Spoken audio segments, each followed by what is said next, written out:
ลาวเป็นคนเมาเหล้า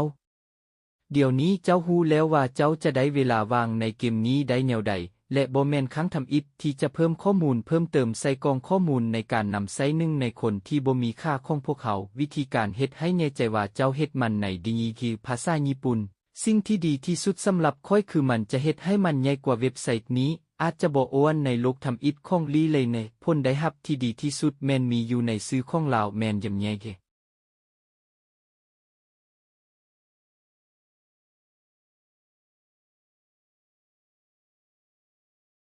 แ